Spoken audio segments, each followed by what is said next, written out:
Waktu tampaknya merupakan sesuatu yang biasa, tapi tahukah kita bahwasanya waktu merupakan bagian pembeda antara orang yang diridhai oleh Allah dan tak diridhai oleh Allah.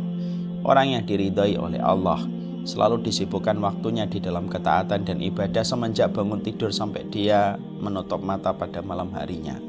Orang yang tak diridhai oleh Allah, yaitu adalah ketika waktunya diberikan oleh Allah dalam perkara yang tidak bermanfaat pada urusan akhirat dan dunianya semenjak dia membuka mata sampai menutup mata.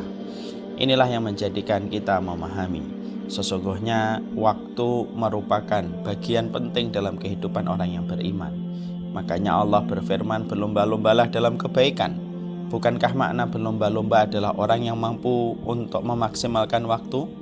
Bukankah pemenang nomor 1 pada perlombaan F1 itu adalah mereka yang paling hemat waktunya ketika menyelesaikan lap dan putaran? Sesungguhnya orang yang beriman, mereka adalah orang-orang yang diberikan kemampuan untuk mengolah sebuah waktu menjadi sesuatu yang bermanfaat dalam kehidupan akhirat dan dunianya. Berlomba-lombalah dengan waktu untuk segera melaksanakan sholat. Berlomba-lombalah di dalam kita bertaubat kepada Allah karena waktu yang kita miliki sangatlah terbatas.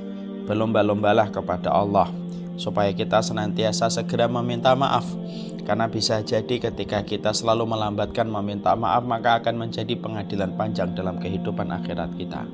Berlomba-lombalah di dalam waktu ketika kita harus mengembalikan barang, harus pula ketika menikahkan anak-anak kita dan menguburkan jenazah yang kita cintai, karena sesungguhnya waktu merupakan bagian besar yang harusnya kita senantiasa memandangnya dengan keseriusan karena agungnya masalah waktu di hadapan orang yang beriman.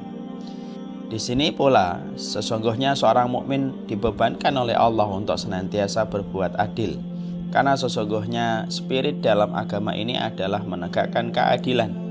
Adillah ketika ada di antara kita melakukan poligami. Adillah ketika kita membagi kasih sayang kita di antara anak-anak yang kita miliki. Adillah kita ketika kita melihat orang yang menyampaikan ilmu kepada kita, ketika mereka terjatuh pada kesalahan, di balik kesalahan itu ada banyak kebaikan yang dia miliki. Adillah ketika kita beribadah, ada hak untuk badan kita, ada hak untuk istri kita, ada hak untuk pula anak-anak kita. Karena sesungguhnya keadilan itu memberikan kebaikan dalam kehidupan kita. Ini pula yang menjadikan kita memahami bahwasanya tidaklah kejadian dan peristiwa-peristiwa besar yang terjadi di atas muka bumi ini kecuali Allah gariskan peristiwa musibah yang ada pada kehidupan manusia, kecuali memberikan peringatan manusia supaya kembali kepadanya. Banjir bandang, gempa, tsunami tidaklah terjadi dengan sendirinya dengan kata fenomena alam. Sesungguhnya musibah itu terjadi karena kehendaknya Allah dan kekuasaan Allah yang tidak terbatas. Allah memberikan sentilan pada setiap peristiwa musibah yang terjadi di atas kehidupan kita, bahwasanya Allah maha berkuasa atas apa yang terjadi pada kehidupan manusia.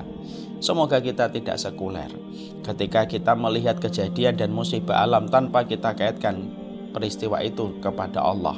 Padahal tidak ada peristiwa yang terjadi di atas muka bumi ini sampai daun yang jatuh kecuali adalah karena ketentuan Allah yang begitu besar pada kehidupan kita.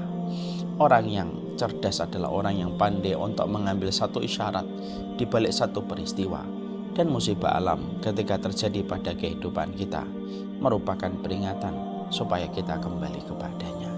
Wassallallahu ala nabiyina Muhammad walhamdulillahirabbil